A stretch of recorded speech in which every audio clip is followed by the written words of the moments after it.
you've all been waiting for. It's time!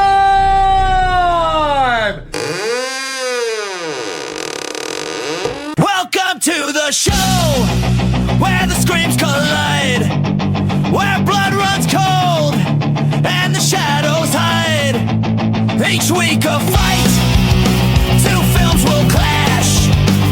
Last week's champ, will it burn to ash? The Roasted Snow Horror Show, where fear and gore will always flow. One film wins, one must go. The Roasted Snow Horror Show. Chainsaws buzzing, monsters creep. We'll dig up secrets buried deep. Slashers, ghosts, and creatures vile. The grudge match starts, so stay a while. The Roasted Snow Horror Show. Who's the king of the terror throne? One film wins, one must go. The Roasted Snow Horror Show. Lights go down, the fight begins. Which nightmare takes the final win? You pick your side, we'll break it down. The Roasted Snow, the goriest showdown.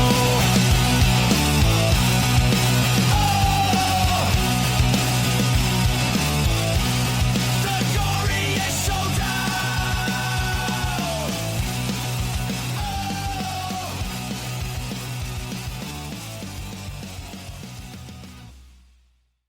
Welcome to the first episode ever of the Roasted Snow Horror Show. I'm your host, Ryan Rosted. Everybody confused my last name with Roasted. And I'm here with my co-host, Chris Snow. Roasted? Snow? Didn't figure out how it wasn't that hard to jump to. How you doing, It was good and clever. I thought it was fantastic. I'm doing great, man. How are you? I'm doing awesome now that we're here. So you just want to tell everyone a little bit about yourself and kind of what your thoughts are on this. 100%. Well, I mean, you and I have been throwing around an idea, but well, I mean, obviously, you kind of bored the idea of the podcast, and you kind of threw it my way because you and I have a shared love of good horror and good horror films, and we thought, if there was a crowd that we could find somewhere that would want to kind of indulge in the same things that we do and talk about horror and love horror the way that we do, I mean, the next best thing would be to start a podcast, and heck, here we are. Absolutely. And first thing to know about this show is that it's going to be about 95% unscripted. So Chris and I are only going to talk about the general outline and what movies we're discussing. I'm not going to ask him his thoughts until the show, and he's not going to ask mine. So we're going to do this live, and we're going to find a way for people to comment and join the conversation, however, because there's no way any of you are going to agree with everything that we say, and we're not even going to agree with what each other say. But I second what Chris just said. We knew each other for a while, and then we really just started talking around these movies, and especially with the horror genre, I think it's not one size fits all. There's something out there for everybody. I truly believe that. Even people that say that they hate scary movies or they won't watch them, I still think there's something out there for them. There's horror comedies, there's dark horror, there's gory horror, there's romantic horror, there's sci-fi. The list goes on. And I think a lot of the times when people are as into these movies as we are, it can kind of set them on the outside of their certain friend group or other relationships, like, oh, you just like watching scary movies, you just like gore and all that, and it's so much deeper than that. So then I'll just ask you, Chris, what is your first memory of horror, and kind of what got you stuck on this? And then I'll answer mine, but I'm interested to hear yours. I'll never forget my mom she'd always, do you remember being, gosh, we must have been 8 or 9 years old, and TBS or TNT would always have some horror movie playing at night. It was almost like a rite of passage every Friday night. They'd have some horror movie playing. Well, I remember Pet Sematary by the Stephen King Pet Sematary movie. The old I think it was 1987 or 1989. They made the film of that. That came on, and I was terrified. Let's start with that. But ever since I watched that movie, I gravitated towards horror. I loved reading scary books. I loved watching scary movies. I loved, when my parents would go to bed, I'd kind of sneak out in the living room and see what was on, and see what scary movie was playing. And then, as I got older, as I got into college, and started working my professional career, we've kind of hit this. I almost want to call it like a renaissance with the Shudder app. We'll start with that. With streaming and Netflix and Prime, it's given this new avenue of just a dearth of horror films, and I've jumped right in. But it takes me right back to that first experience watching Pet Sematary, being completely terrified, having nightmares that night, and then waking up the next day and saying to myself, "Man, I want to do that again." So you could call me a weird kid, but you could call me a kid that learned to love horror pretty early. So. It's like that meme, hey, fuck you and I'll see you tomorrow. It's true. Fuck you very much. Call me in the morning. That's an intense one to get, especially being a kid. I mean, there's a lot of kid violence in that one. When that truck comes down the road and hits Gage, sorry, spoiler alert, if you haven't seen the movie that's almost 40 years old. Or the remake. Yeah, or the remake, which is also fantastic. Truck comes down the road, hits the kid. I'll never forget just that bloody, his tennis shoe kind of just slow motion rolling down the road.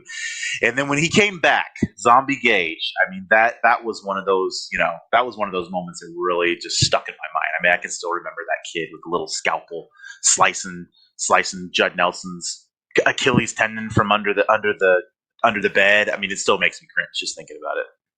And I'm sure we'll get into talks about like what you can handle in a horror movie and what you can't. Achilles slices, absolutely cannot handle them. Achilles! There's that one. The one in Hostel, that one gets me a ton because that one's just so cruel. I can just picture you trying to go to sleep and you can just hear, "Sometimes dead is better." Well, sometimes dead is better. A lot of history up that route. I live just across the road. You want to watch out for that road. The ground's gone sour. That's awesome. Down that road. Yeah, and the South Park version of that is also hysterical. This is fantastic. Poor Butters. Yeah, oh man, it's always poor Butters. Wait a minute. You're supposed to poop in a toilet facing out? But I thought you sit on the toilet this way. So you have that nice little shelf for your comic book and your chocolate milk? Well, 'cause then you got the flusher right here. No? Oh, geez, that's embarrassing. That's awesome. And I feel like a lot of people kind of have the same type of experience, maybe watching a movie when they weren't supposed to, because there is that thrill of it. And when you're a kid, you always get into shit you're not supposed to. So mine is kind of along the same lines. I had a sleepover at, it was like a bunch of us on the elementary school basketball team were having a sleepover at my buddy's house. And, we must have been like third or fourth grade or something. And my buddy comes downstairs and he's like, "Hey guys, my mom and dad just went to bed and they just got the VHS of Scream." And I'm like, "Well, that sounds awful." And, so of course we're like, "Well, yeah, we're not supposed to watch that. Hell yeah, we're going to watch it." And, so like you remember the truck coming down, it's that first scene. And obviously I was a kid, so I had no idea what the importance of Drew Barrymore was or anything like that. I was just so, tunnel vision on what is this guy going to say through the phone? Because every word that's coming out of his mouth is about to make me shit my pants. And the line where, she's like, why do you keep wanting to know my name? Again, spoiler alert if you haven't seen Scream. But why do you want to keep knowing my name? Well, it's because I want to know who I'm looking at. You never told me your name. Why do you want to know my name? I want to know who I'm looking at. And that the Chills. shiver that went down my spine on that. And then obviously, the gore on that first scene, and it was pretty toned down from what it was originally supposed to be. But Mhm. so that first scene happens. We're shaking our boots, and I shit you not, the phone in his house rings. Not 5 seconds after that opening credit, and so it took probably a half hour for everybody to calm down, and then we finished the movie. And I remember, especially in Scream, because the last scene is the sun rising Mhm. over the house, and there was all this carnage, and it kind of felt like, hey, like that was an experience. I just survived that, and Mhm. it was something I wasn't supposed to do. And I'm sure my mom probably wasn't very happy about it, but and it was like, wow, this is insane. And then just to piggyback on that, I was spending a weekend with my dad, and I don't know how I talked him into it, but we would go to Blockbuster and rent a movie every Friday night, and somehow I got him to rent Scream 2. And There it is. I don't know why or how that happened, but I just remember sitting and I watched that one, by myself. And that was another surreal feeling, because it's the first time where it's these characters that you really, you fell in love with in the first movie. And it was my first true like sequel experience where it's like, wow, not all these guys are going to make it. And Randy, spoiler alert again, that one killed me. And so then from there, that love was, so Scream is one of my favorites just because of what I experienced as a kid. And a big thing about this show that I want to get into is when we talk about these films and where they rank against others, is that there really is no right or wrong answer, unless you disagree with me. But that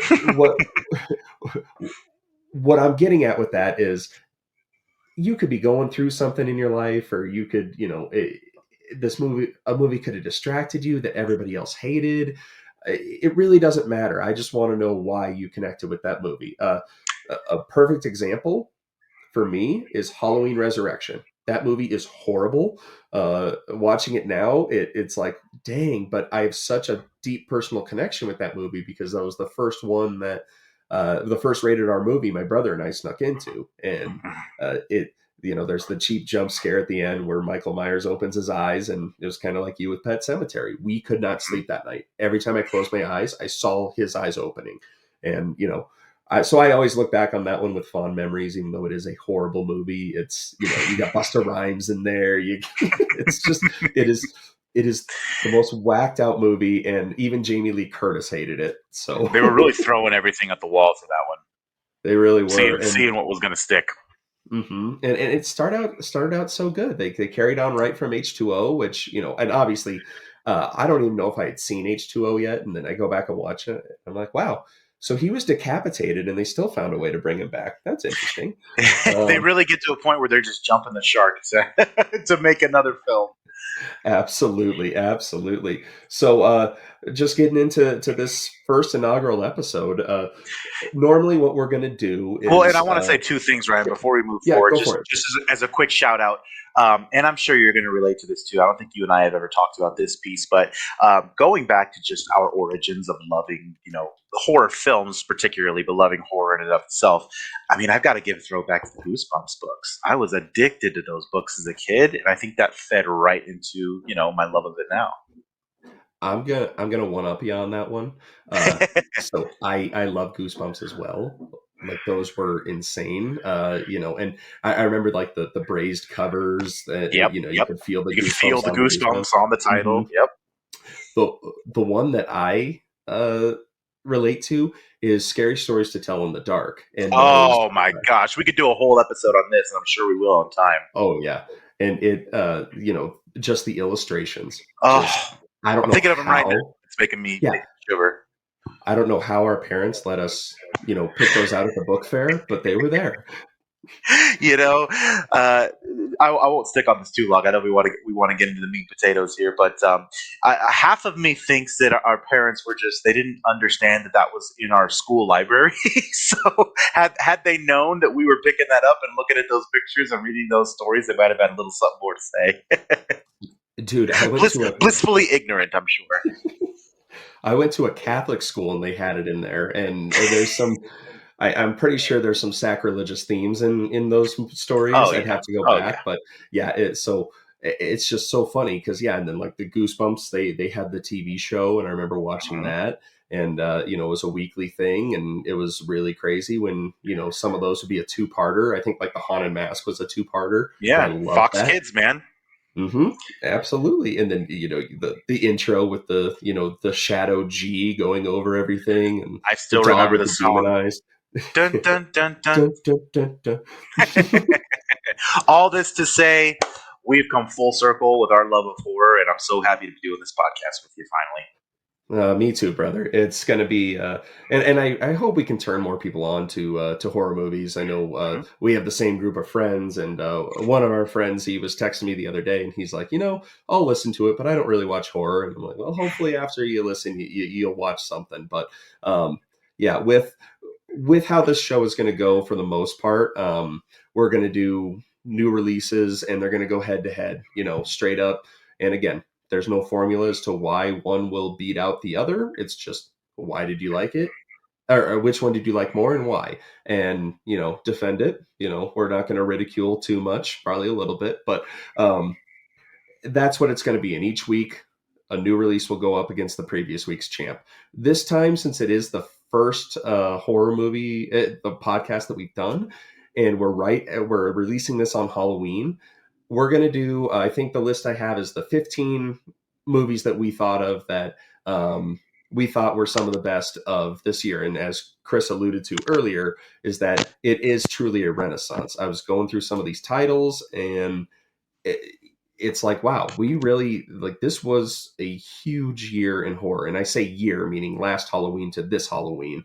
That's kind of how our calendar is going to go. We're going to do specialty episodes where we're going to go through different series, different it really, anything is on the table. We've talked about doing a gore fest episode, like which one has the most body horror, which movies, like we talked about what PG-13 horror movies are the best and the scariest, because there are some out there that are crazy. There's a ton of topics that we're going to hit, and if anyone has any suggestions of movies that we haven't talked about, we're always looking for new stuff to watch. Mhm. And like you mentioned, the Shutter app. There's also Screambox. There's so many apps out there now that have some of these um, hidden gems. There's some that are absolutely horrible, and you will waste your time on them. But Mhm. you kind of have to do that to find the good ones. And they're not all theatrical releases, even though that's what this show is going to be based around. But that's why Chris has had some great ideas with the bonus episodes, and I hope you guys all listen to it. So the way this one's going to work is we have our movies listed, and we're just going to spin a wheel randomly and talk about them one on one. We're going to figure out which one each of us likes, and then we're going to move on to the next one and see which movie comes out on top. Now, we might not have the same favorite. That is fine. And I honestly hope we don't have the same favorite. Um, if some weeks come by and we do, then hey, then we got an undisputed champ. It's our show. We can do whatever we want. We might throw in some rematches on there. We are happy to do anything. Chris, you have anything to add? Killed it, man. Put everything on there that we want to do. We hope you guys enjoy the podcast. We hope you enjoy the content. Send any recommendations our way. We'd love to chat about them. But we're hoping to jump in tonight and just hook you. All right, you ready to do this? Let's do it, buddy. Okay, let me get my spinny wheel up. All right. Okay. Dun, dun, dun, dun. It's so dramatic. I know you can't see it, but We'll put some dramatic music in right here to kind of kick it off, or maybe some spinny wheel sounds. ooh. All right. First one, Sinners. You couldn't have started off better, man. I love that you Well, picked this and landed on Sinners first. Let's go. well, we got to see what it goes up against, Mm-hmm. and then we can get up into it. So, all right, what's Sinners going up against? Let's see.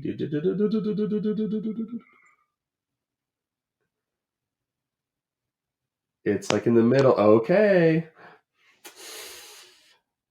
You're going to have a toughie on this one because it's Until Dawn. Brother. We got two. We Mm-hmm. got two top tiers, in my opinion, right here, man. I think one might be a little more above the other, but we'll get into it. So we're going to do just like a brief review and kind of what we liked and what we didn't on each one. When we get into these movies where we're just talking about one or two a week, and we'll probably go into a more spoiler filled one. We're going to try to avoid spoilers here, but no guarantees. So just earmuffs, I guess. But Yep. I feel like since it landed first, I feel like we have to talk Sinners. I think that's a great idea, and I'm going to start off by saying,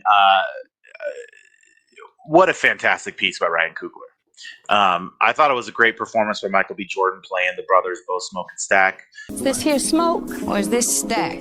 I thought the entire premise of this film was, number one, it was unique. We don't see a lot of, I should say, we don't see a ton of like hoodoo Southern stuff anymore, and I don't know if that's because of the current climate. People want to be extra sensitive, but this one was, two brothers going back home, purchase a sawmill. They want to start a juke joint, and they are, lo and behold, there are some things going around that are turning some people into some vampires, and they gotta kind of go up against, and that's the basic premise. And like the one word you can use on this is unique. That's exactly what it is. It's a period piece, and the sets, the costumes. I mean, it does truly transport you there. It's and maybe you're right about the climate of things right now, but man, like, yeah, you have Michael B. Jordan, he's always fantastic, but when you ask anyone to play a set of twins, Is this here smoke or is this stack? it's there's not really a middle ground. It's either going to be great or it's going to be horrible. And Yeah. I feel like those characters were just different enough to really stand out. And probably from any other movie that we have on this list, I don't just music wise, this movie will take the cake 1,000 times over. I mean, without a doubt, I believe Ludwig Göransson did the soundtrack for this film, and I mean, you want to talk about just nailing the 1932. I think it's Clarksdale, Mississippi, obviously post World War II. Two brothers coming from Chicago, moving back down to the South. I mean, you couldn't have hit it better on the head. I mean, he really, really got that right. Well, and funny story about like the soundtrack and just kind of the vibe of the movie, because they do lean heavily on the soundtrack and the music that is in the movie. I mean, even literally before getting on this podcast tonight and recording, I was listening to what is it, like "Take Me Down to Dublin," that song that's in there. And I love it. But so funny story, when I went to go see this, I think the scene, it was probably 30, 45 minutes into the movie, they are, and this isn't really a spoiler, just maybe it happened to somebody else, but so they're setting up, they're almost ready to start the evening. They have their security set up, they have everything ready to go, and they start playing music. And I took that time. It was, I went to the restroom. It was probably no more than a minute. It was nothing. I really wanted to get back in there, and it's a long movie, but it doesn't feel like it. And so I walk back in, and you're going to know the scene I'm talking about, because I go back in and they're having the big party, but I'm like, why are there modern day rappers in this movie? Which is funny, because so I was like, what the fuck? What is going on? what did I miss? Did somebody take drugs and this is what they're seeing? And then obviously you slowly get back into it, and you're like, okay, and I thought that was a really cool scene about how they, it was the past, present, and future generations and cultures coming together just to dance around music. And it truly does go around hey, music is a universal language. It doesn't matter what you listen to, everybody can like anything. And that's what really stuck out in this movie. And if you, again, not entirely a spoiler, but if you like seeing Klan people get fucked up, yeah, that's a bonus there. But yes, you can't go wrong. And the vampire genre, it's not my favorite. I really, I'm not crazy about it, but it didn't really feel like I was watching a vampire flick. And what I liked about it is that I didn't really see, aside from the Klansmen, I didn't really see any true bad people. Even the antagonists that are turning people, like they still have a thing. You're like, well, you kind of make sense right there. Hey, yeah, you can just live forever. That doesn't sound too bad. And it just the performances are great, and you care about these characters, and when they turn, and they go on the vampire tropes too, of like you have to invite them in, and I think there's even a scene where they're like, all right, everybody eat garlic. Yeah, So yeah. And then I think one of the characters, I won't say who again, spoiler alert, but when she threw I think it was the garlic pickle juice in his face, mhm. to repel him. I mean, Coogler did a great job of leaning in on obviously the present, the themes of the time, right? When it primarily takes place in 1932, but like you said, jumping around to different time periods to kind of explain, the continuity of the story that he's trying to tell. And hats off to him for the way that he wove it all together. I mean, I really thought Sinners was top tier horror. Me too. And it's, because, and again, with this podcast, when we see a movie, at least for me, I'm going to try and go in as blind as I can. I'm not going to try to look up other reviews or, obviously I'll watch a trailer, but I'm really going to try hard not to have anything else influence my opinion. This was one where my expectations were sky high because I had seen so many reviews saying how revolutionary it was, this and that. So it had every chance to let me down. And it is really hard to think of an aspect of it that I didn't enjoy. And I think maybe just the length, just because it is hard for some people to sit down and be like, hey, I really want you to watch this movie, but I hope you can dedicate close to 3 hours. Yeah. It's Fun fact, I had no idea this was a horror film until I went and saw it. I really didn't. I thought it was an early a Prohibition era, black club owner in the Deep South film, and them dealing with outside influences trying to take down their business, and then pretty early on in the film you kind of find out, oh, this is going a different way. What is going on? And I was all for it. That would have been a trip. That may have been more of a trip than me coming back and seeing the whole period piece get shot out of the water and see modern day, rappers in there. But that's awesome. So we do have to go say who it's going up against, and it's.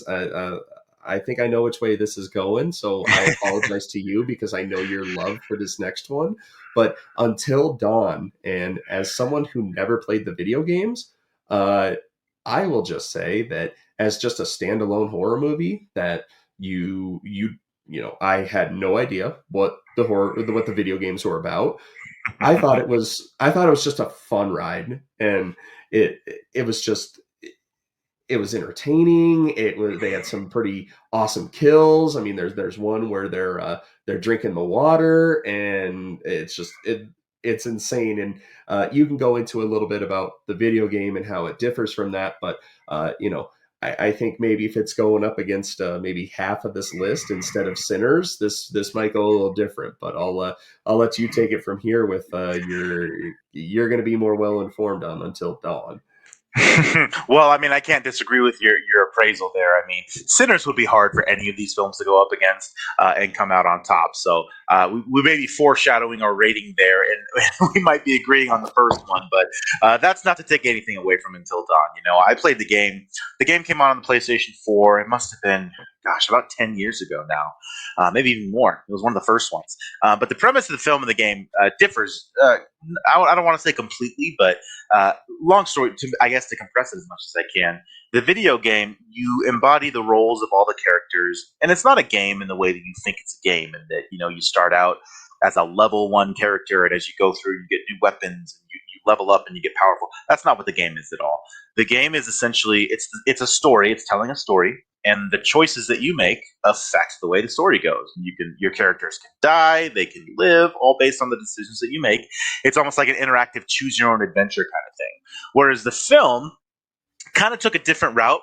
There are a lot of themes that are similar, but the film kind of goes more along the lines of, if any of the main characters do die, they basically start the night over. So think of it as like every time someone dies, the clock rewinds. So you have to try to do it again, right? Which is in itself a very interesting premise, and kind of like you said, a lot of fun kills in this one. You could tell that we're really leaning towards a crowd that's in their late teens, early 20s. It's not as appealing, I think, to those of us who are a little older and a little more schooled in the horror anthology films, as you could say, but still a fun ride. Like I said, fun kills. I thought the premise was great. I thought the performances were good. Peter Stormare, who also plays a psychiatrist in the video game, always turns in a great performance. He's a very creepy psychiatrist in this one that can kind of send chills down your spine. But I really enjoyed the premise. Like I said, I thought it was a fun trip. I thought, anytime you use an underused monster, i.e., the Wendigo, that they used in this one, it can put a different swing on things, and I really appreciate that. Sinners, as great as it is, does fall into it's a vampire movie trope, right? If your vampire is not your thing and you don't really feel it, that might take away a little bit from your experience. This one throws a Wendigo at you, which I'm sure a lot of people aren't as familiar with. So it can be a little bit more hair raising in that aspect. Yeah, absolutely. And even the Wendigo, that's something that I didn't know about until maybe 2 or 3 years ago, and just listening to horror story podcasts and seeing that come into the movie. I thought that was pretty cool too, to see that on screen. If I could describe it in one way, this movie's kind of like a horror buffet, because you get the slasher aspect, you get the paranormal aspect of it. Every time they wake up, it's a new horror movie, and I think that's pretty cool. And yeah, and you hit the demographic perfectly. It's one, like, if we were in high school, we probably, nothing beats Until Dawn, man. And but yeah, so unless you have any reservations about killing off your baby here, I think Sinners with an early round knockout here, just because it is so hard to overcome. I mean, a round one, Ali versus Liston, just knockout punch. It's just so well done. There's nothing that I could take away from it that would make me say, yeah, it kind of has a chance against Until Dawn. So the undisputed winner of this one has to be Sinners. All right, Sinners moving on to face.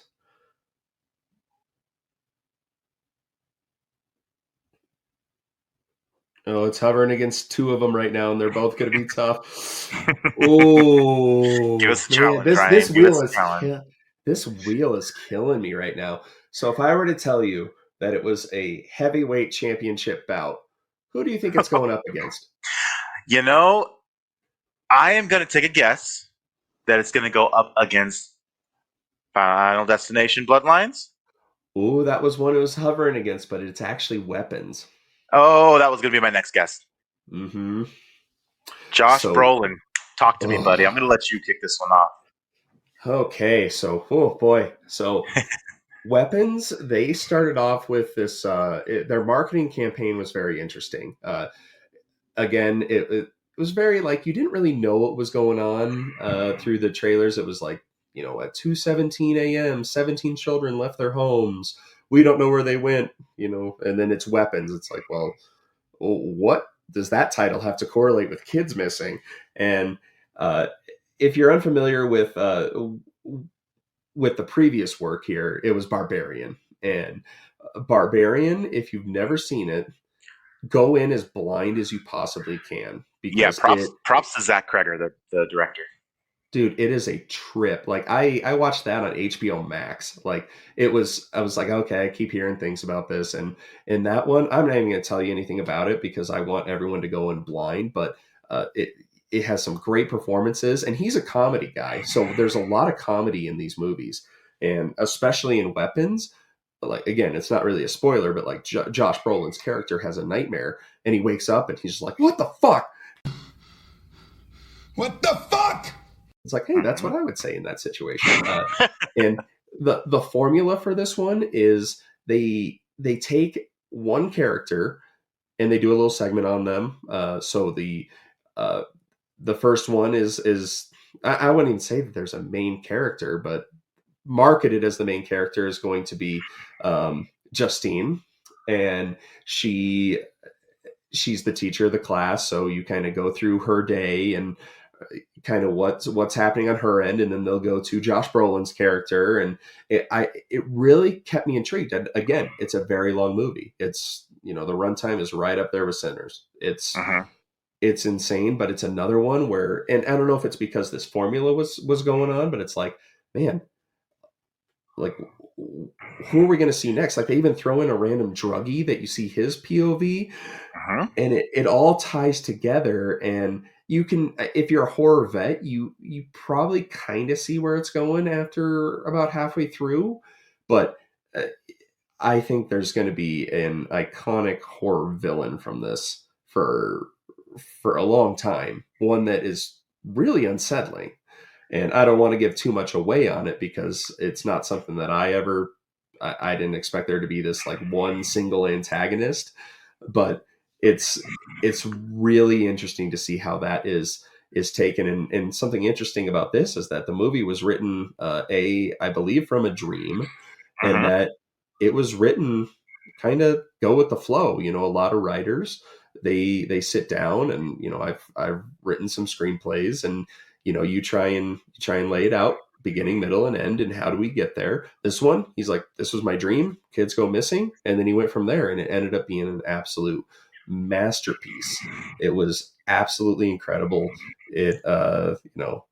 I really wish these two weren't going up again this early. So I'm going to think about my choice while you talk about it. I mean, first off, again, props to Zach Kreger for the writing, the directing on this film.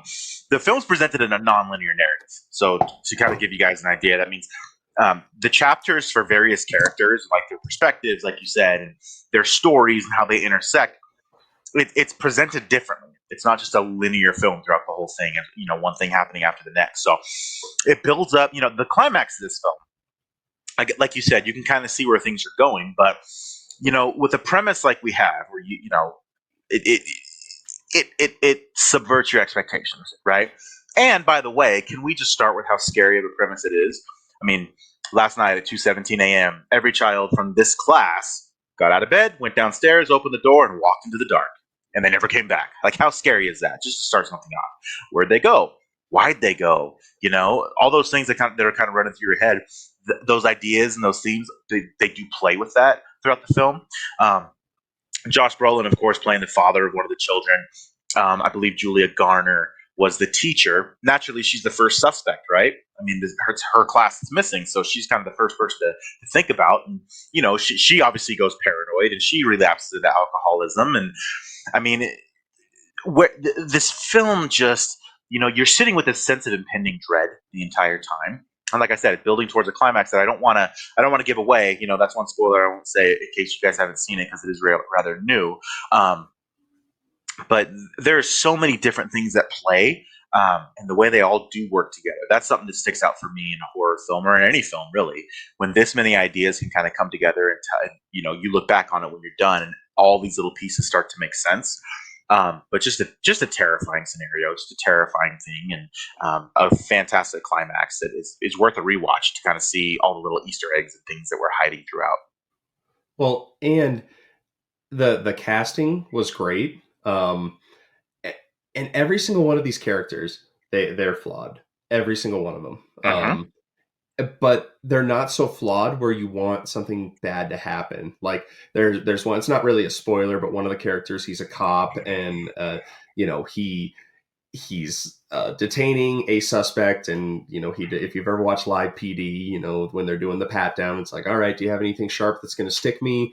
And you know, he ends up getting stuck, and then he knocks out this guy right in front of his dash cam, and Mm-hmm. so it's like, well, like he shouldn't have done that, but like, I mean, I get it to an extent. So he's flawed. Josh Brolin, even, who was presented in the trailers and even throughout the movie as, you know, he is The this protagonist. awesome, Yeah. exactly. He is this awesome dad, and he is going to do whatever it takes to find his son.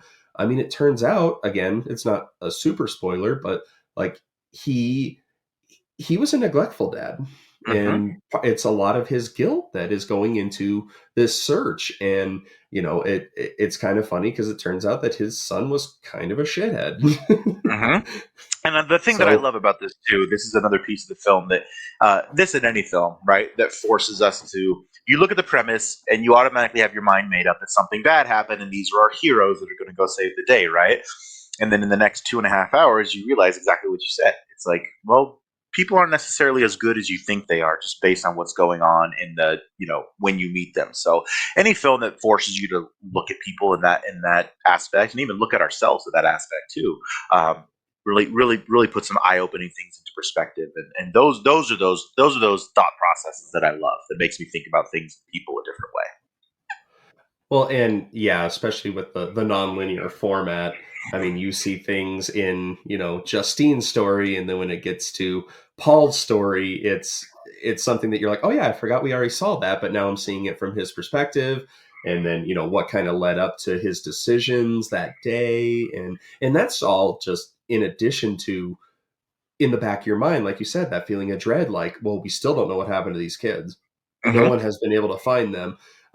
There's like one or two plot holes that I wasn't crazy about, but overall, I mean, it's really hard, especially when you're as desensitized as we are to horror movies, because it's really got to go above and beyond, and it just sucks that we got two, and they're completely different movies. Sinners and Weapons are completely different, and this sucks. I'll just say, oh Gladys, Oh, oh Gladys. Gladys. And and I think if there's a gun to my head and I have to make a decision, I gotta go Weapons to move on. Oh, buddy, that's where I got to disagree with you. As much as I love Okay. it, I still think Sinners has the knockout punch, and this fight would go 10 rounds. By the way, Oh, dude, it would be a split decision. Absolutely. There'd probably be some controversy with it. So, but this is good because now we each have our own front runner. well, let me So, ask you something too. Let me ask you something on that note. You, as a father of two small children, does that influence your decision based on the premise of the film? oh, absolutely. It does.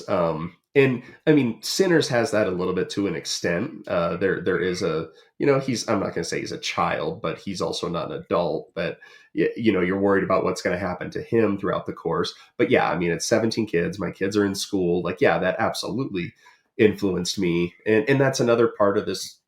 Kind of what I alluded to in the intro. That like, hey, it doesn't matter why you liked a movie. I just want to hear why and why that beats the other one. So that's probably a really good reason why it's taken the cake for me. But with us disagreeing, that means Sinner stays alive. So I'm actually really happy that you disagree. Because now we get a branch debate here. So if you're ready to move on to the next one, Absolutely, spin the wheel, bud.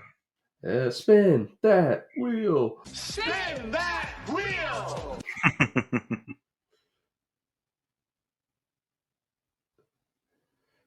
All right, this one's going to be a little tough too.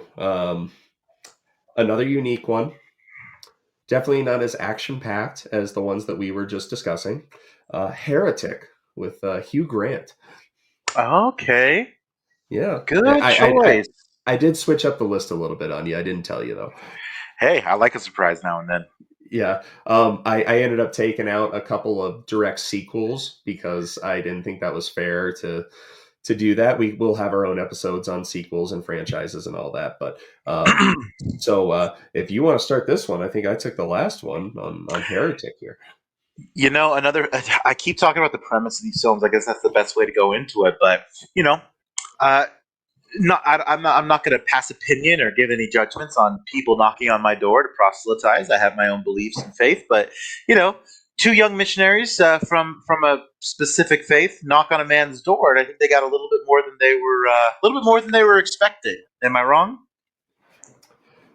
You are not wrong, and but the way this movie does it is that it's very slow moving. So Oh, it's a slow burn. But the best thing about it too is the feeling of unease that just kind of creeps in on you as the movie continues to go is something that I do appreciate. And the reason I say that is because there's a lot of films that they start with a bang. Am I right? If you think of like a slasher film or even a monster film, someone dies, they kind of throw you right in.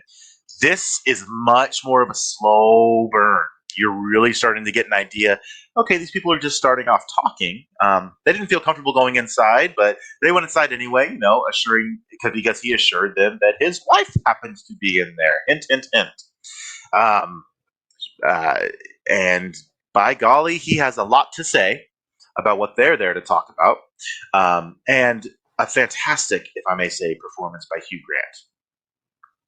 yeah, and when I saw he was the lead, I'm like, Okay, and clearly from the trailer, you can tell, like, there's something off with this guy. Is Hugh Grant really going to play a bad guy in a horror movie? I just don't see it. And then you watch it, and you're like, yeah, okay, because like this movie is 97% dialogue. Like Mm-hmm. it is, and it is expertly written.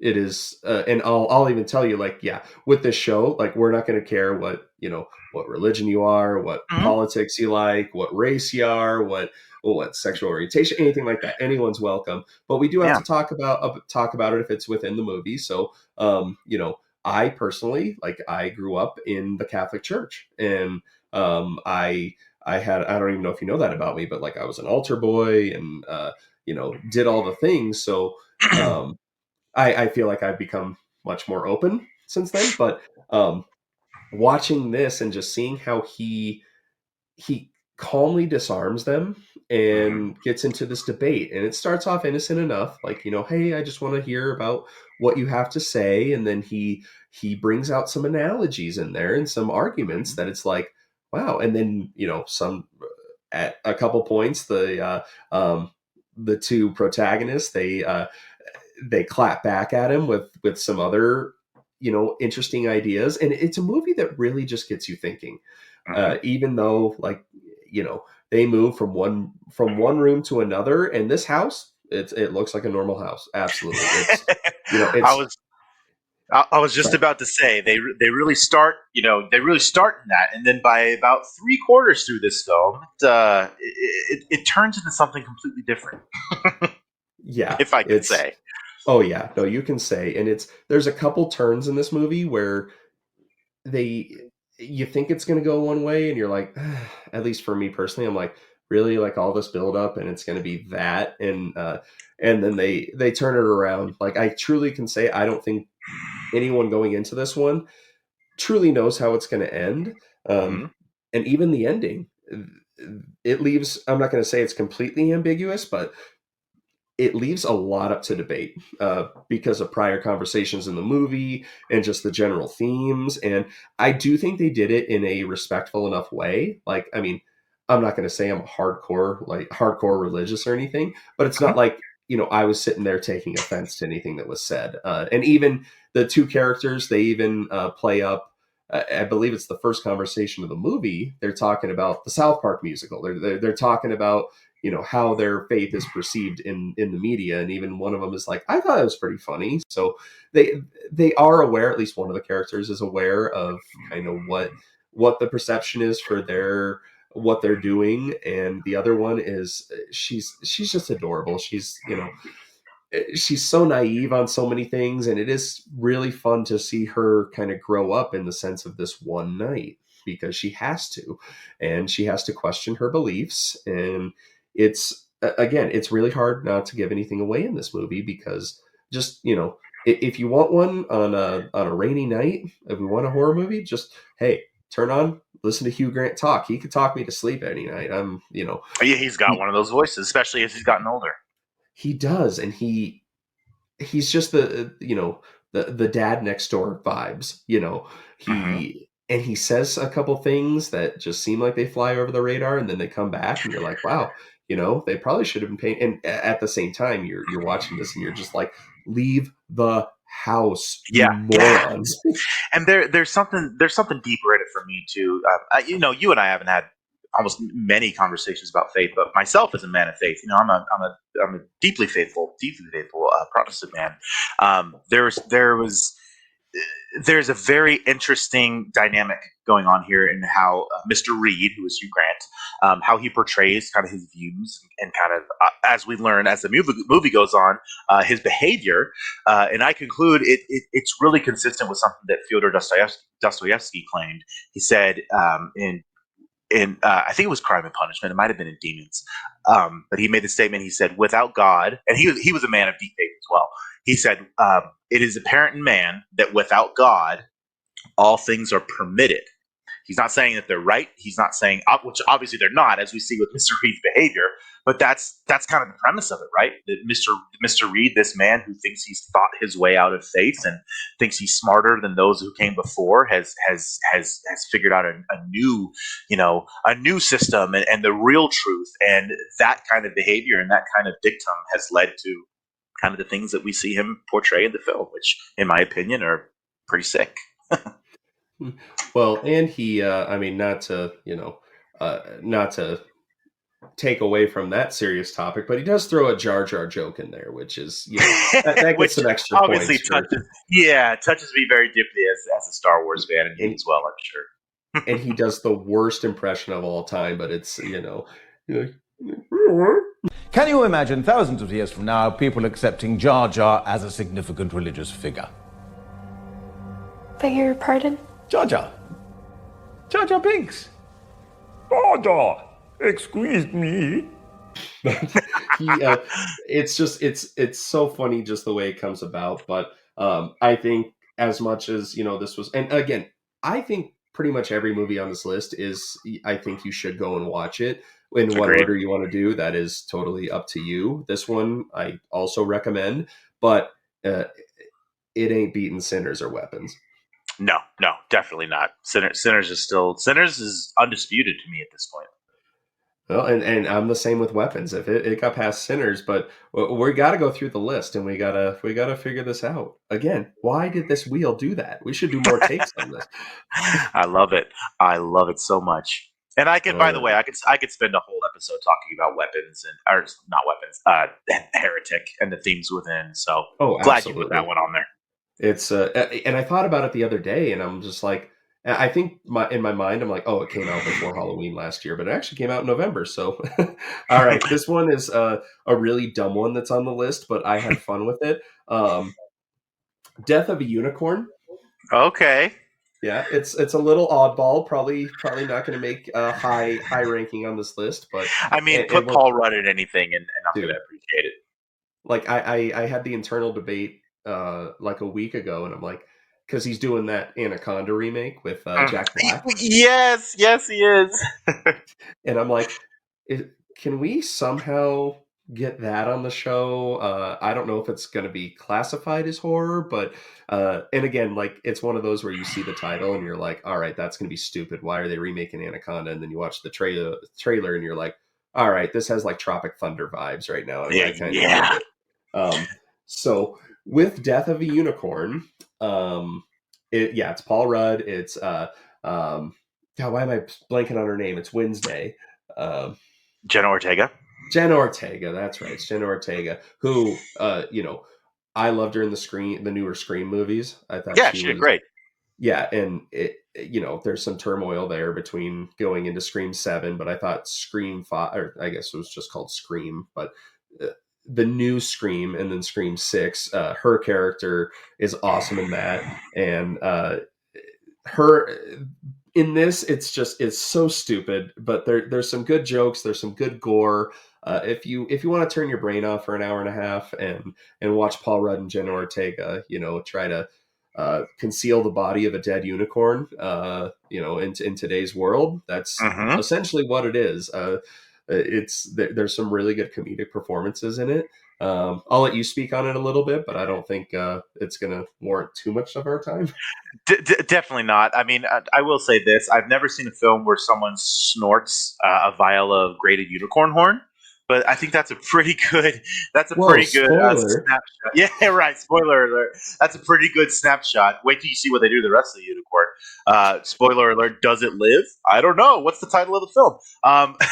But snorting a shredded unicorn, a grated unicorn horn, kind of sets the tone for everything this film is about. And it's exactly like you said. If you want to shut your brain off for an hour and a half, I highly recommend. I mean, it's a good fun time, especially you don't see a lot of films where a unicorn is going to disembowel somebody. So there's that. Well, I mean, I think that happened in Cabin in the Woods, did it not? I think you know what? That's a very good point. Well done. That's another one I could do a whole episode on, is Cabin in the Woods. All right, moving on. Sorry, Death of a Unicorn. You came up against some heavy hitters. Yep, maybe some you would have crime lasted a round or two, but that's also crime probably heavyweights. right. That's probably the least horror movie on this list. It's more Um, common. I'd almost say it's more comedy, but it's a very yeah, bloody it kind of is. comedy. Right, and maybe if you love unicorns, you might get freaked out by it. But if you're new to horror, that's a good one to start with. Let's see, what do we got here? Okay, another one that's somewhat recently released. Um, it's Good Boy.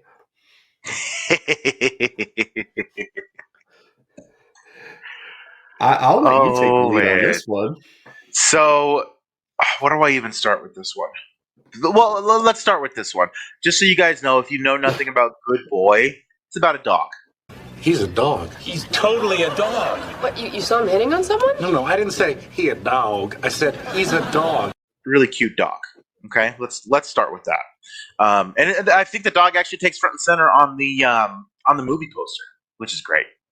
So, you know, anytime you take a film called Good Boy and you put a dog on the poster, right? I think you're kind of leaning towards one direction in the kind of people that you want to see. But suffice to say, you know, I think the main character Todd, you know, goes to New York City. He's going to his grandfather's funeral. You know, there's woods around, obviously, because you know he's kind of going upstate a little bit. The woods around the city. Kind of takes his dog out and about, and kind of starts to believe that the house that he's living in might be a little bit haunted, and may or may not have contributed to his grandfather's death. So, the premise of the film kind of takes you through that as Todd kind of increasingly experiences strange things that are happening around the house. His health is getting worse. Obviously, like I said, he kind of has a chronic condition that he's dealing with, and the longer he stays in the house, the more aggressive he's starting to become.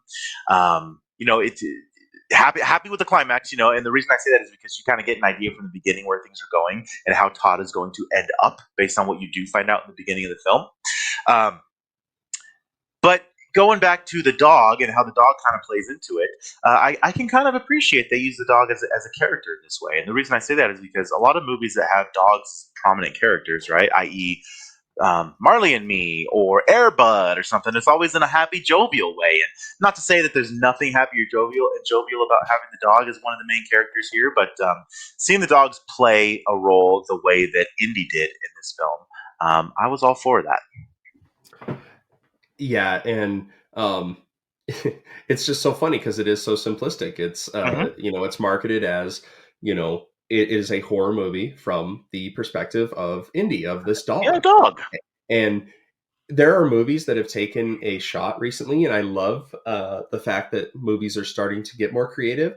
It doesn't always hit sometimes. I'm thinking of In a Violent Nature. If you guys don't know that one, it was on Shudder. I think it's still there. It is from the perspective of the killer. How wonderful! Exactly. Which, you know, and on paper, that looks awesome. When you watch the movie, and this movie has some all-time kills. There's one specifically that is just, you know, unbelievable. I don't know how they did it. It's so gross, but it's basically like a watered down Jason. If you're watching Jason walk through a movie, and they do some cool things where, you know, as he's walking up to a campsite, you get some exposition. You know, you hear the kids talking, but it is, you know, hey, it is this, you know, guy that rose from the dead that's out for revenge, but 90% of his time he's just walking.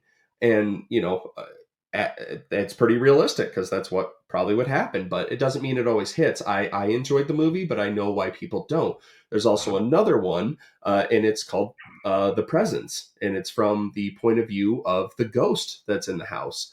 And it's the same type of deal, probably a little more fast moving than In a Violent Nature, but this one, you know, again, you kind of can tell where it's going. There's some okay scares in it, but this one failed. Its marketing failed it because it was billed as the scariest movie I've ever seen, and I hate when movies do that because You're setting yourself up for failure. You absolutely are, because you are getting the people, you are getting the hardcore horror fans. You're not getting the new horror fans. Maybe you'll get a few, but you're not getting that. And that's what this one did. And I just remember, like, really? That's it? So this one, with Good Boy is in the same vein of it, but if you've ever had a pet, if you've ever had a dog specifically, like this one pulls on the heartstrings because You know, I was just gonna say. I'm sorry, I cut you off. I'm gonna let you no, you're finish. I good. You're good. apologize. But I was just gonna say the last.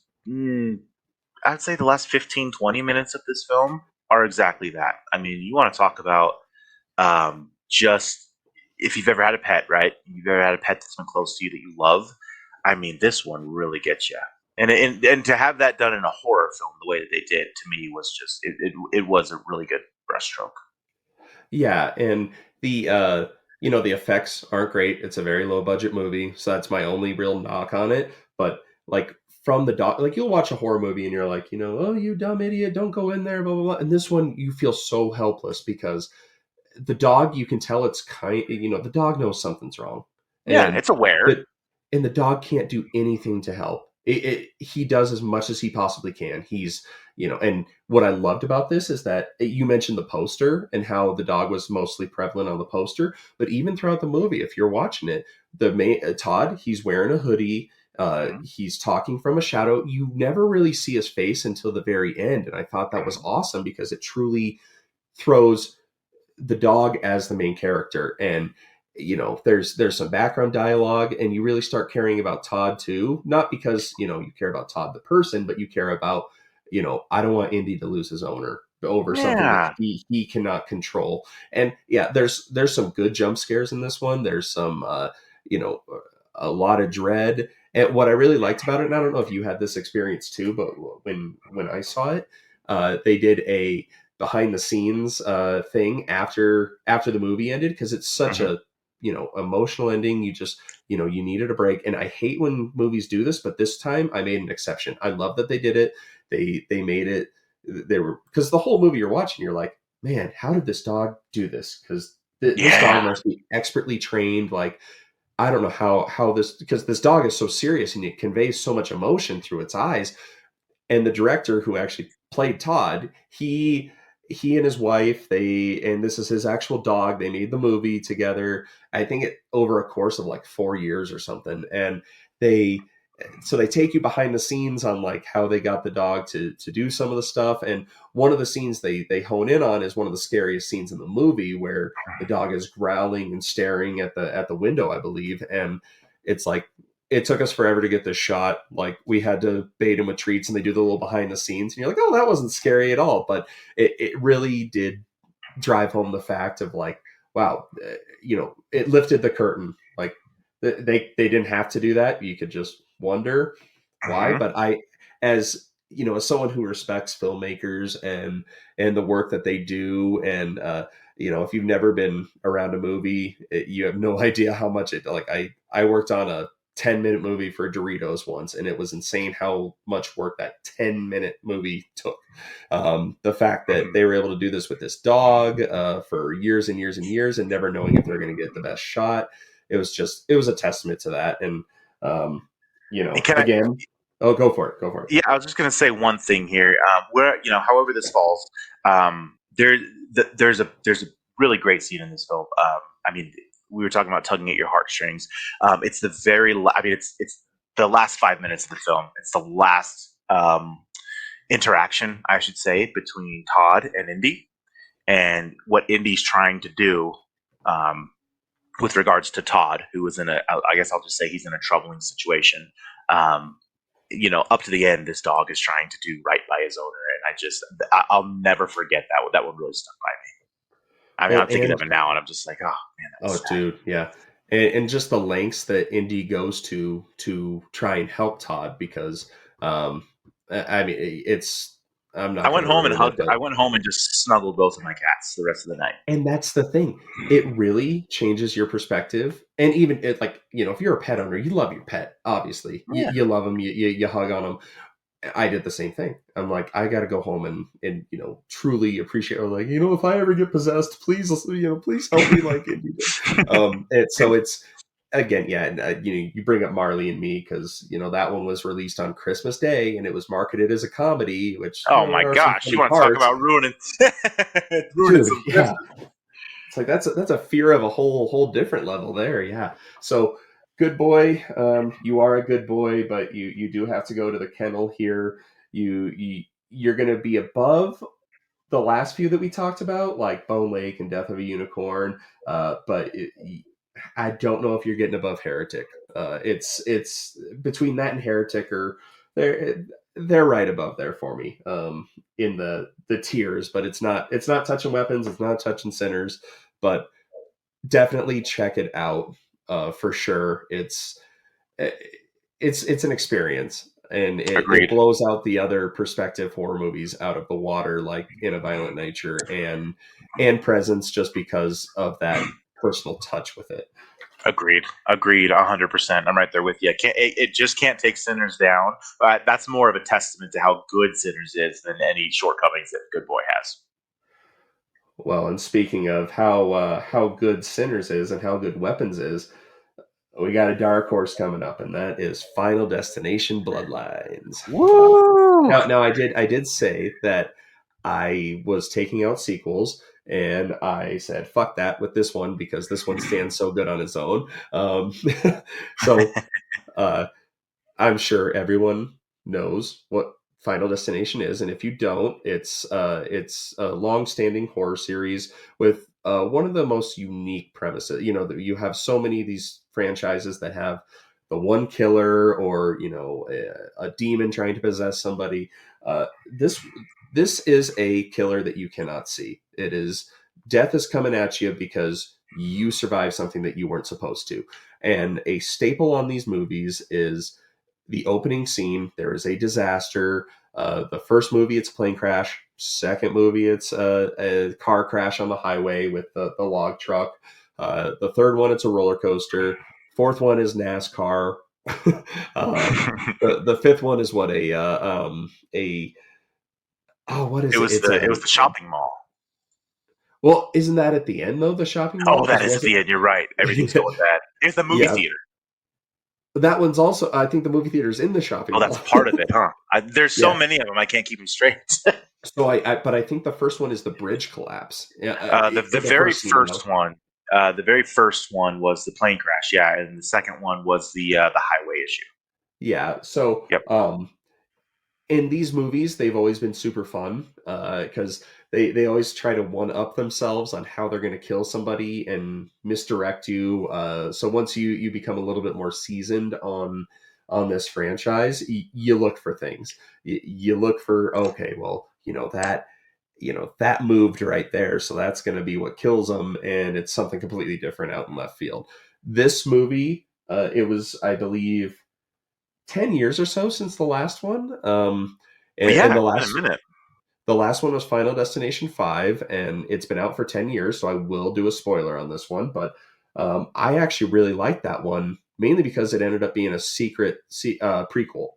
The very last scene of it is, the Leads two main into characters. The first film. Yep.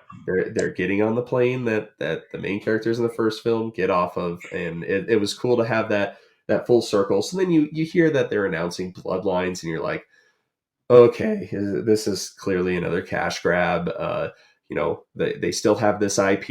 They still want to do something with it. And even seeing the first trailer for it, like, I thought it looked good, but I thought, like, really, you're going to start with a Space Needle type collapse. Right. I think there's better ideas out there. I could not have been more wrong. This opening scene, and I think you and I both agree that the number one opening scene in a Final Destination movie is from Final Destination 2 with the log truck. Absolutely. And that has, scared our entire generation. It is burned into the psyche of every millennial who has driven on a highway. If there's a truck with logs on it, you do not drive behind that truck. I will go out of my way to switch lanes and go behind a extremely flammable truck rather than be behind one with a log. Yep. So this one is right up there for first, and not because, like, I'm not even going to say the effects are super great, because they're not. There's some obvious CGI on there, but the slow way that it develops each character, even minor ones that you're like, okay, you're just going to get killed off quick. There's people that you love, there's people that you hate, and this is just in a 7-8 minute stretch where you're trying to figure out, what's going to go wrong with this building. And there's a little asshole that starts it all, that starts starts the wheel in motion of what's gonna kill everybody. And from there on, it subverts your expectations. In every Final Destination movie, it starts with the premonition, and it zooms back out to show that the person that's having the premonition is in that situation, so that they can stop it.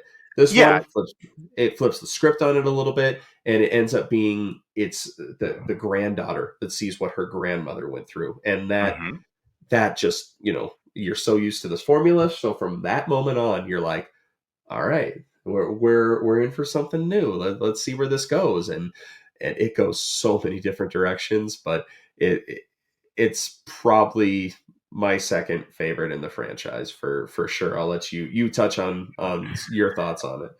Yeah, I mean, I'm going to say the same thing, right? I mean, Final Destination 2 holds a special place in our generational hearts, right? But I mean, this film did a fantastic job because, as much as I enjoy the franchise, I gotta say, number 4 and 5, they kind of veered into the campy area. You could tell the budgets weren't there. As creative as the deaths were, you almost felt like you were watching a B movie with some of them.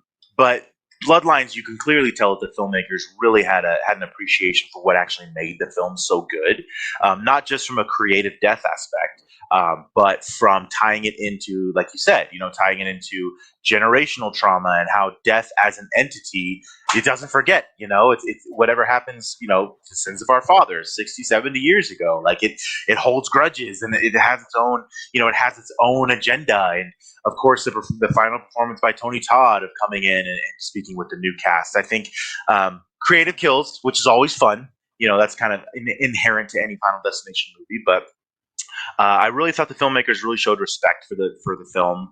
They showed respect for the legacy of the film. Because of Final Destination, I will also never look at lawnmowers the same way. You know exactly which scene I'm talking about, but I mean, I have a high amount of respect for this one. I thought they did a fantastic job. I'm really glad that it didn't veer into the campy territory, but you could tell they were trying to make something special, and I think they succeeded in that. Absolutely, and you touched on Tony Todd and Candyman, and how he passed, unfortunately, but he was such a staple in this franchise, and he on paper he had a minor role in this franchise, but he left such an impact because even from the first Final Destination, hey, does Tony Todd play death? And because he is so creepy in the first few movies, and he has that that snarkiness, and his character always knows something about death's design. Like, he knows more, you know what I mean? He knows more than anyone would. So you're always wondering, like, who is this guy?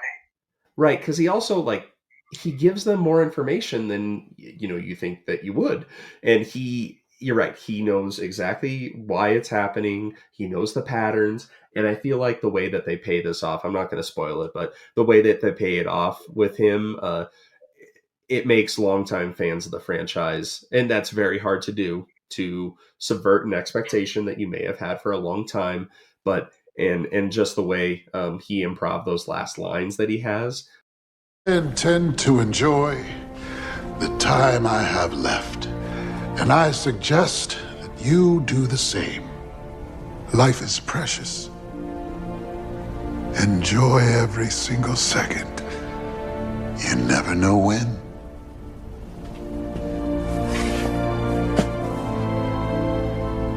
Good luck. If it doesn't make you a little emotional, then you don't have a heart. And it's so funny to say that in a movie where you're watching these horrific accidents. And that's the truth.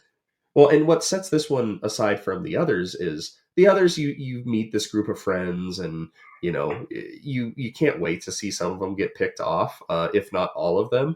I'm looking at you, Final Destination 4, the NASCAR one, the 3D one. you're looking forward to that. And in this one, it's like it's going to happen, but they've given a layer of depth to every single one of these characters because they are a family. It's it's two sets of cousins. It's a brother and a sister who made their own family trees, and because of the different storytelling aspect of this, it takes you in a different direction because this initial disaster happened in the 60s. And obviously, if you've seen a Final Destination movie, you know that they prevent it. That's the whole reason why Death is coming after him. But there's I forget the exact number, but there's maybe 1,000 people. This building's over capacity. So all of these people Death has to come after because they were all supposed to die in this building. And not only do they come after them, but guess what? It takes a while for Death to get through that list. So all these people are having families of their own. So that it has to go in order of what family member was born when, and that's where this one picks up. Is it just happens to be this family's turn, and it's so heartfelt, and even the dumb kills on this that would never happen. It is just I'm thinking about, like you said, you'll never look at a lawnmower the same. I'll never look at a vending machine or an MRI machine the same. And or a tanning bed or a pane of glass for that matter. Right. And that's what this movie is. This franchise is so great at. You can do the big disasters, but it's everyday items that get these people. And it's so great how that happens. Like, Final Destination 2, it's a fire escape ladder out of nowhere, but you think it's going to be a garbage disposal, and just the way they go from that is absolutely incredible. If you have not seen Final Destination Bloodlines, you need to see it. It is so much fun. The 100% worth the ride.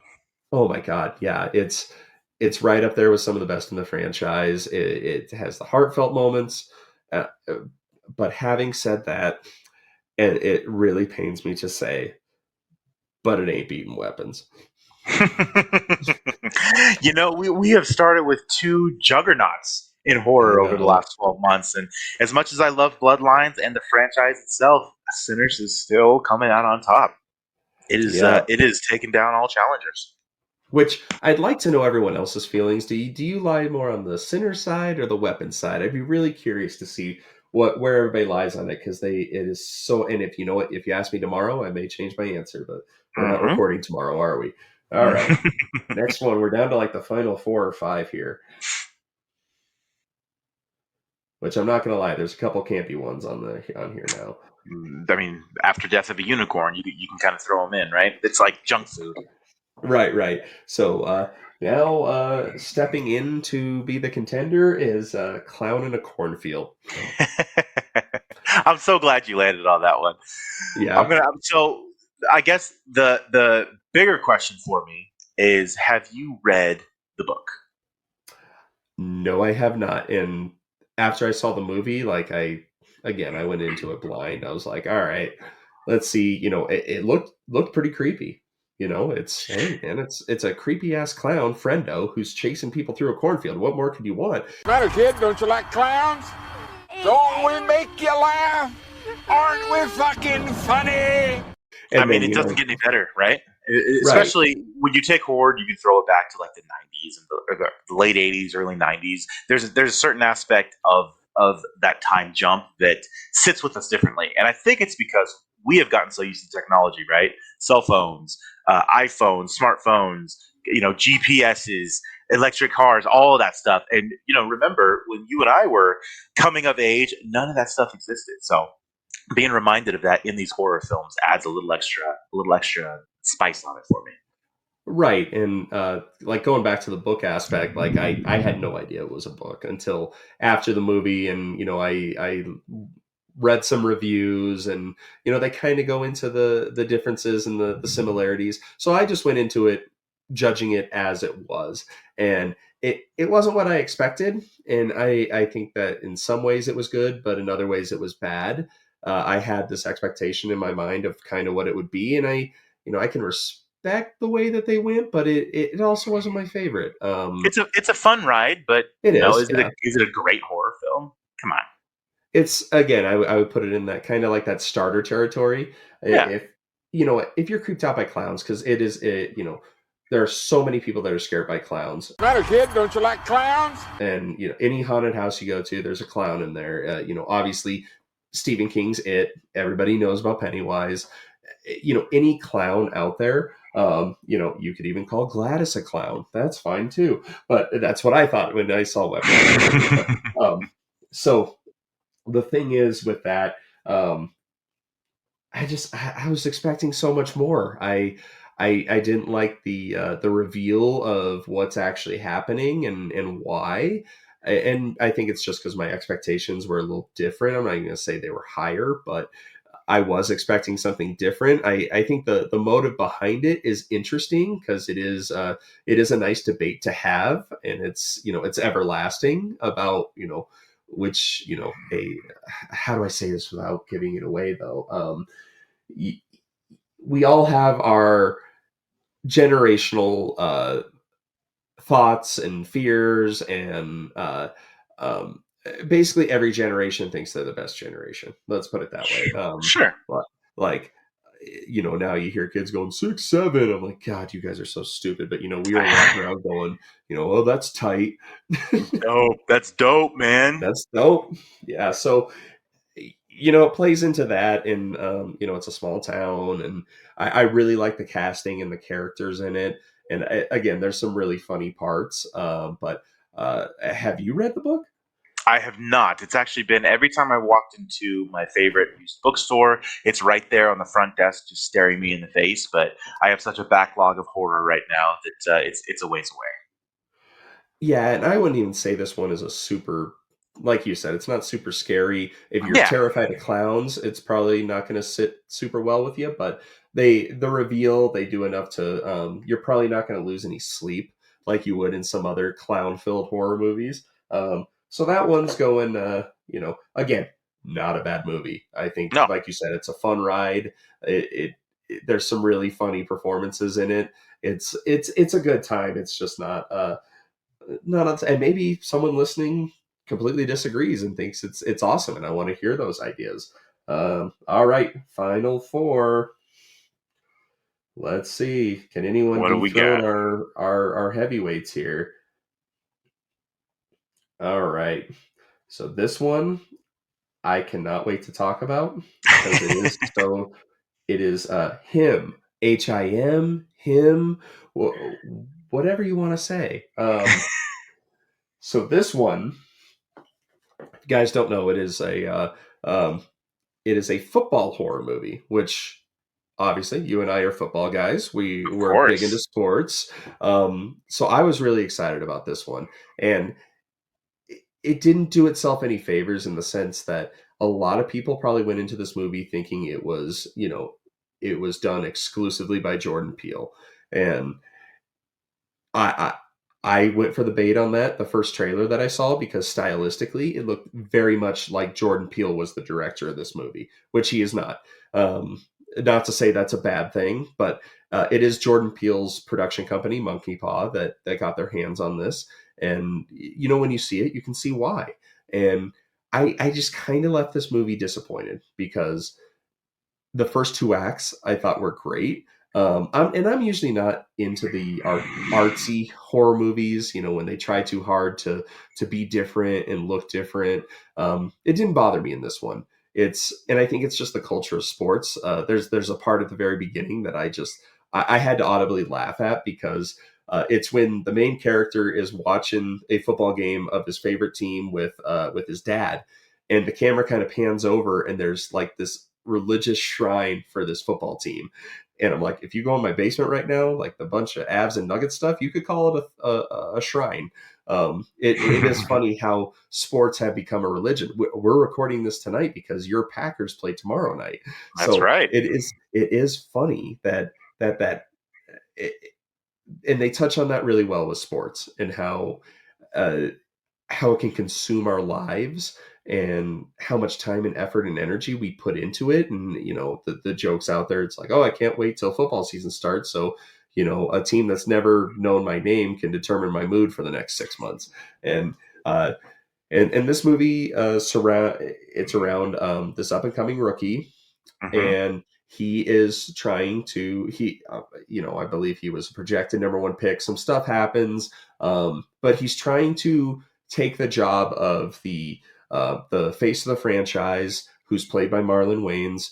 And that was one thing that I thought I was going to hate about this movie, was that it's Marlon Wayans. He's Scary Movie. He is he's comedy, first and foremost. He's white chicks. Yeah, he doesn't do anything too serious. So there's no way I can take him serious. Maybe he'll be the comic relief in this movie. I'm on TV. Oh shit! First cops, now this. Could not be further from the truth.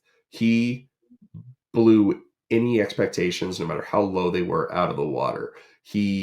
And I wish he had only shown this range earlier in his career. I didn't know I didn't recognize your game, bro. Like he makes this movie. He is creepy. He is intense. He throws in some comedy in there too. He has to, but he makes the movie. And I'll let you get to your thoughts here in a second. But when it comes to the third act and the ending, I just think, the receiver did not have both feet in bounds. The game is over. It did not stick the landing for me. And I'm curious to hear your thoughts on it.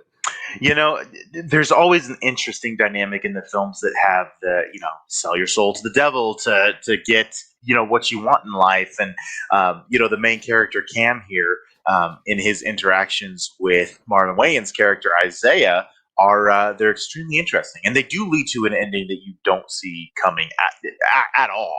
The way that we take football players and put them on this pedestal, and any celebrity really, we put them on this pedestal, and we kind of look at them as otherworldly beings, right? Well, this film really does play on that, in that what Cam is asked to do and what Isaiah has done in his past. Obviously, he's kind of the aging quarterback that's kind of passing on his passing on his wisdom to the next generation. The dynamic there and the play there, it does twist it in such a way that, it gives that horror aspect that makes us, look at the reasons we dare I say, worship, these celebrities and these sports players. And we kind of ask ourselves, you and I got to grow up in the Tom Brady era, of just seeing someone who, obviously the GOAT, the greatest of all time without question.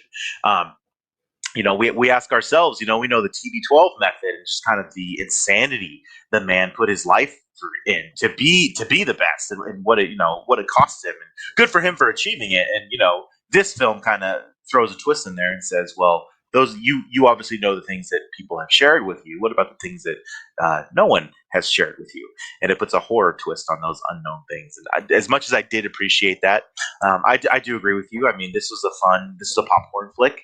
It's nothing that sits with me after it's over. Once the credits roll, I'm not going to lose any sleep, and I'm not necessarily going to think about it a week or two after I watch it. So when I put it up against our current heavyweights, again, it just falls short.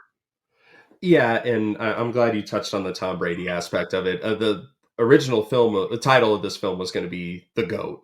And there's a literal GOAT in this movie. But it does, because everyone's made the joke, and they're making it with Patrick Mahomes now. Like, hey, did they sell their soul to the devil to make this happen? And there are those aspects to it where, yeah, because everybody was annoyed at how good Tom Brady was outside of Patriots fans. Everybody was annoyed at that, because he was, every single time he's out of it, he's going to do it. And there's so many Tom Brady callbacks in this. But what it also does is, it shows the intensity of football. And the way it was shot, what I really appreciated was, when they're doing their drills, it goes to like the X-ray vision, where they're banging their heads together, and concussions are so prevalent. And the main character here, he gets he gets fucked up in this movie. Like and just on the football side, he takes some hits, and it almost derails his fictional career here.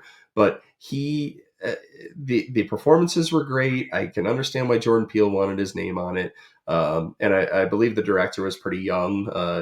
It's one of his first projects, so I think it's a promising start. Like you said, it's not anything that you're gonna think about too much. I just left it wishing they'd stuck the landing a little bit more, even though it did take me in a direction that I didn't think it was going to. It did and it didn't. I thought it was going to be kind of along the lines of, okay, the Sell Your Soul story, how they came about that and who all's involved and, why it's happening, when it's happening. It just didn't hit for me, but that's okay. Again, I think you should see it, especially if you're a sports fan and a football fan, because there's fictional teams. I can't remember, is the team named the Saints, but it's a fictional Saints. The Saviors, yeah, Saviors, yeah, Saviors, San Antonio Saviors. Right. So there are those similarities in there, and it reminded me a lot of like Blitz the League, the video game. I loved that game. Oh, dude, you could choose to inject steroids to fix your broken leg and get back on the field. You're stomping on players' heads, and it shows the X-ray on what's happening to their skull. So it really reminded me of that. So sorry, him, HIM, URGONE. All right, final three here.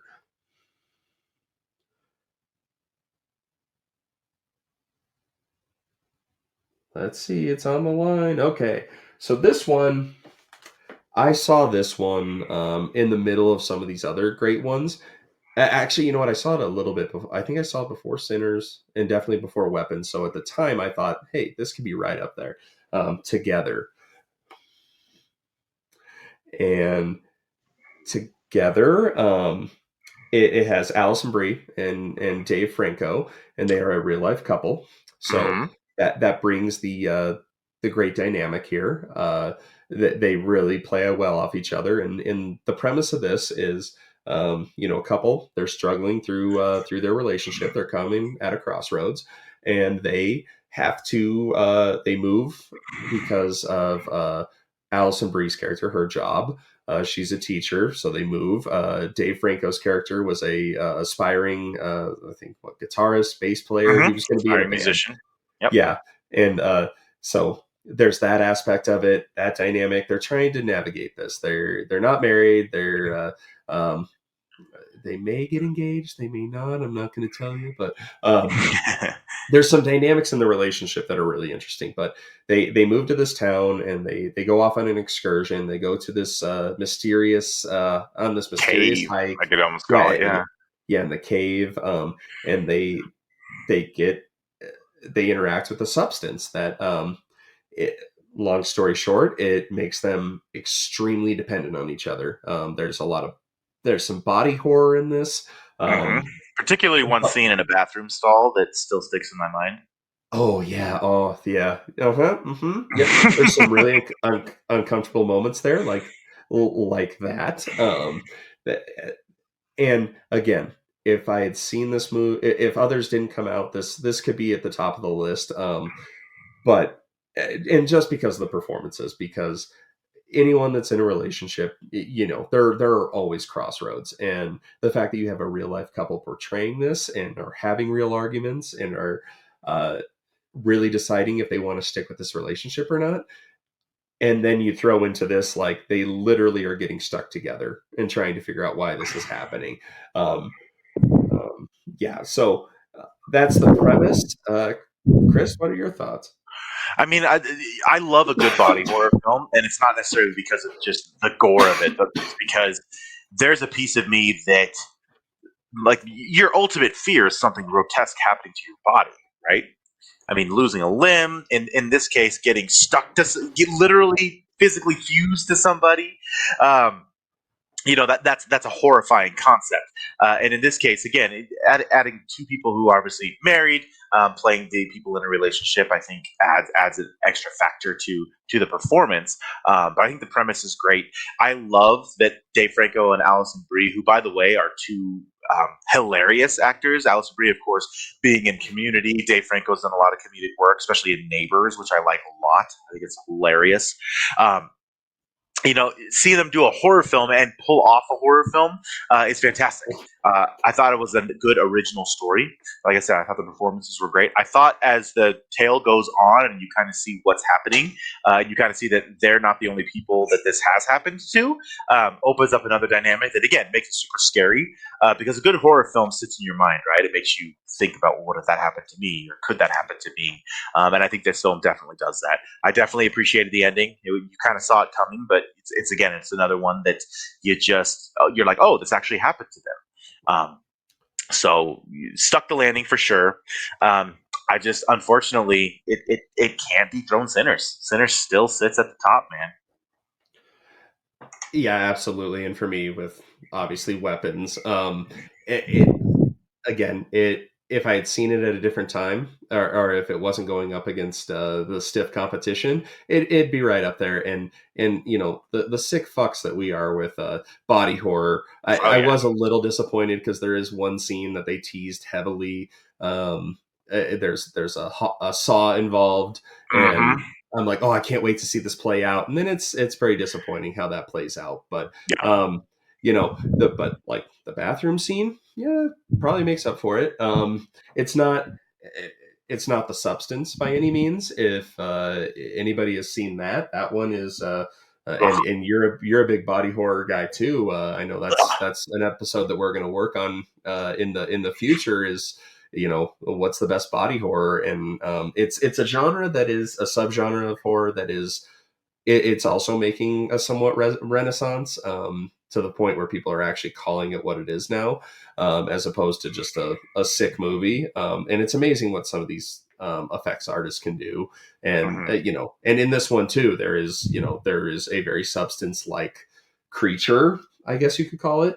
But it's not super like you're going to have nightmares about, but it is creepy in the sense that, like, it's scary to not know if you're going to be with your partner or not. And if you could handle a rough situation like this, and there's a lot of undertones there. But yes, sorry, together, you're split up now. You're not going to make this list.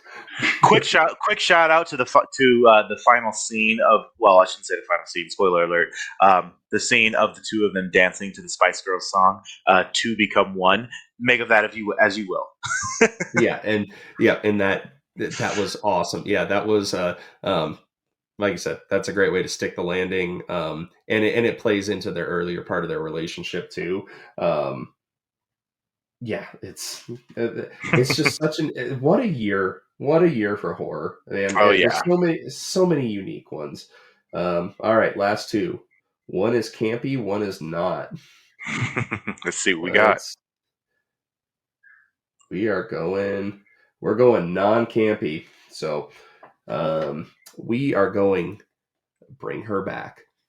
Ooh. Okay.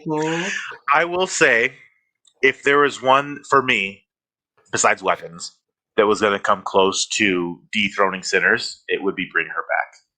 I thought this was a fantastic film.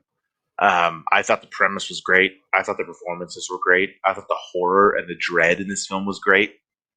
It's not a perfect film by any means, but just when you see the lengths that people will go to protect the things, or I guess not even protect, to retain the things that are most important to them, especially, people who don't have great support systems, i.e. bigger families, lots of friends, or maybe even they do.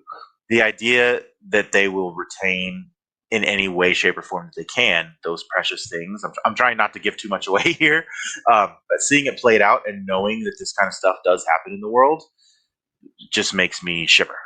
And that's what this film did for me. Right. And I mean, obviously there is a, supernatural aspect to this, but it is at the core, it is just it sounds stupid to say, but it is a family film. It is, it dives into those dynamics. There's, the two main characters. I mean, one is blind. That plays a major role, and it gives a different dynamic to it, to where you may not have thought about it. If it's just a brother and sister that are, that have to go stay somewhere else for whatever reason, sure, that's stressful enough. But when you add in these extra elements, it really really pulls at your heartstrings. You know, kind of like Good Boy did. You know, you want there to be a resolution, and you know there's not going to be a great one, no matter how this plays out. Somebody is getting traumatized for life, even if it works out in the best possible way. Essentially, and you said this one is so hard not to give anything away. It's from the same director that did Talk to Me, which was also a great one. Talk to Me was, you know, if you haven't seen that one, I believe it's on a streaming service for free. I think it's on Prime. Okay, Prime has a lot of them, a lot under the radar ones too. But and Talk to Me, it's the embalmed hand that you can see spirits with, and it's a party game. And this one is, I feel like, a lot meaner than that one. This one, because again, kids are involved. And there's some body horror aspects in this one too. I'm not going to say it's like, you know, the most gory movie I've ever seen, but there's a couple instances in this where it's really, like, I still think of it now. Like, sure, yeah, it has cannibalism.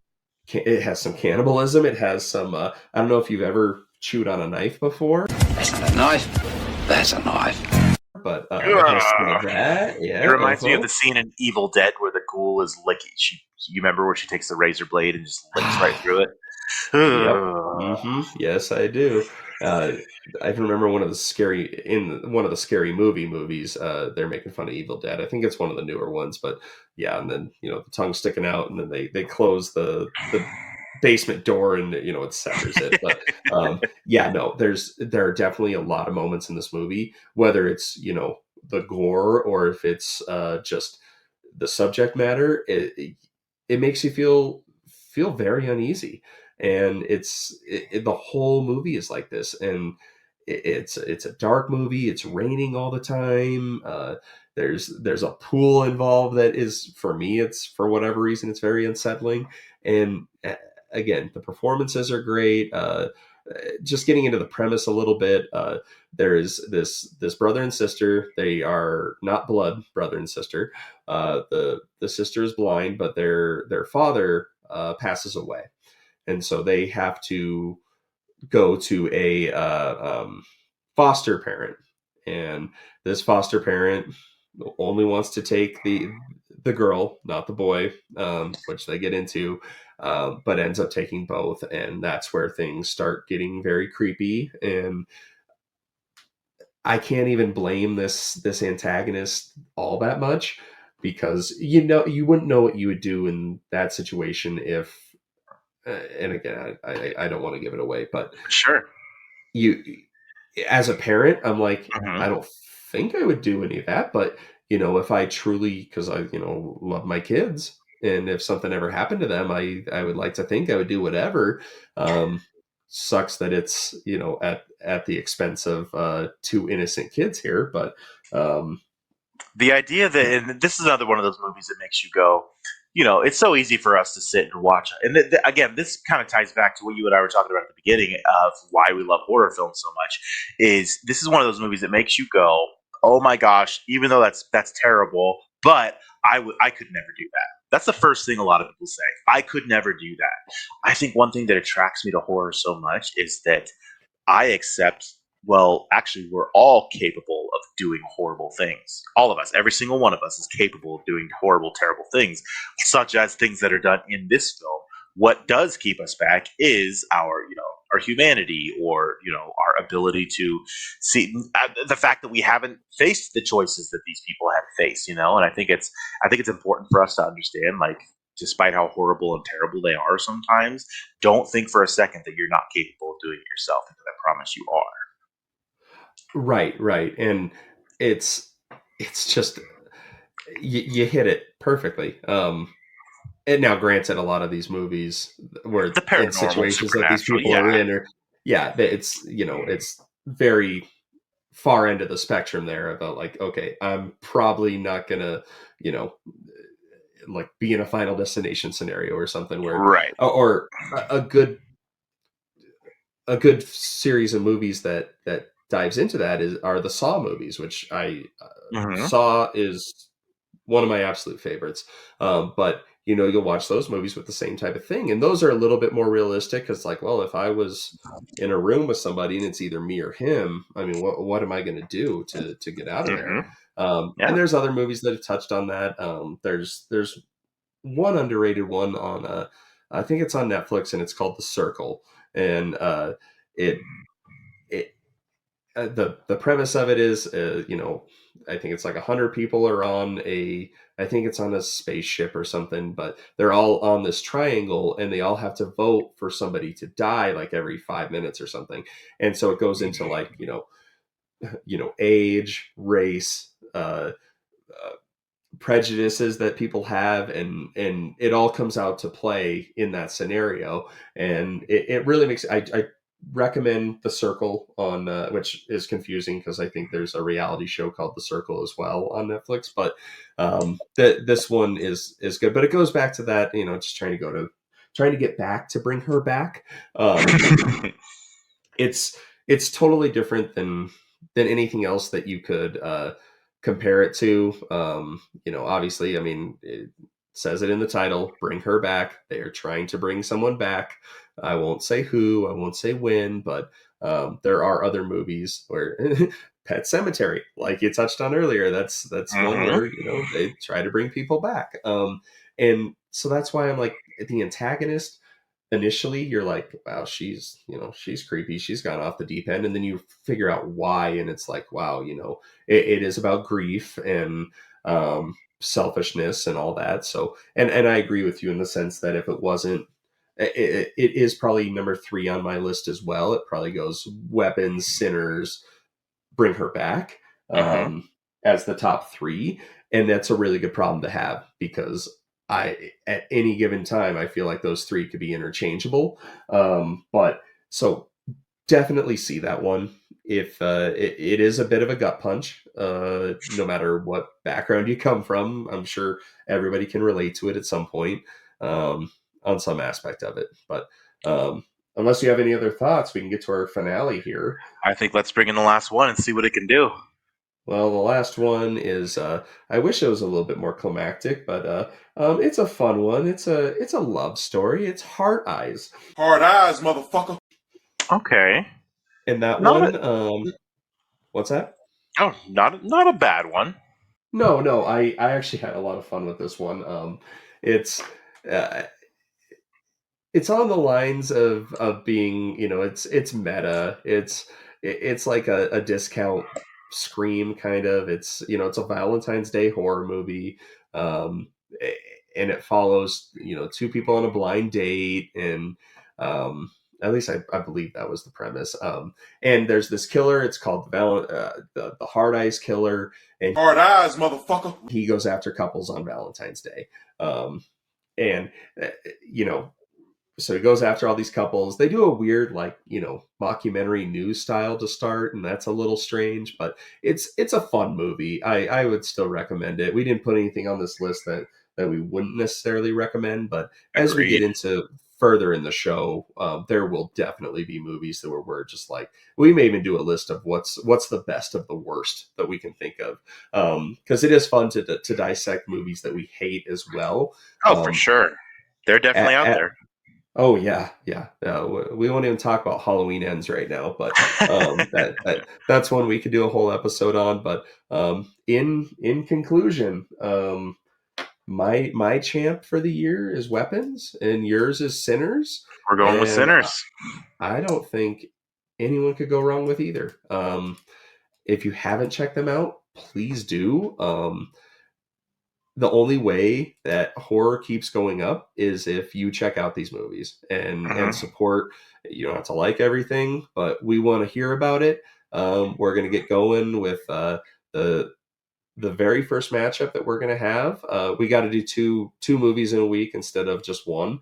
But the Mhm. first one we're going to have, and I believe, I haven't done a ton of research on it, but I believe they both have a little bit of found footage feel to it. We have And I love my found footage films, man. It's one of my favorite and genres for horror. me too. And I know it's not for everybody, but that's also something that we really connected on. But we got um, Dream Eaters, which is a found footage film from Eli Roth, which already interests me because his movies they're super gross. I already talked about Hostel. We can take it all the way back to Cabin Fever. His intro. Cabin Fever. Oh man, that one still sticks with me and that one's hilarious too. There's some dumb things in that too, like the pancakes part. Pancakes! Pancakes! No pancakes. It's just a fun time. You have Sean from Boy Meets World. He's in that. That one's a good one. Green Inferno that he did. I love that one too. That one's super gross, but so I'm really interested in Dream Eater, and that is going to go up against. Why am I blanking on the name right now? The lake, Shelby Lake. Shelby Oaks. Shelby Oaks, right? Yes. Shelby Oaks, yes. I was way off. I knew it started with an S, though. So this one also has had a weird marketing campaign. I want to say it was crowdfunded, but I might not be. It did have a low budget. Yeah, sure. And not even 100% sure what the premise is on this, but that's kind of how I like it. I know I've seen the poster and seen the trailer, and they're both super creepy. So I'm really excited to dive into those. And we'll see which one is our inaugural champ going forward. And each week we're going to try and hit a new release, and we're going to have some specialty episodes coming up. And just thank you guys for sticking this one out. It's a little longer than ones will be going forward, but I hope you got some good insight on these movies. You guys have been fantastic. Thank you so much for listening. Ryan, it is a pleasure, sir. Can't wait to continue doing this with you. And for now, Chris and Ryan signing off.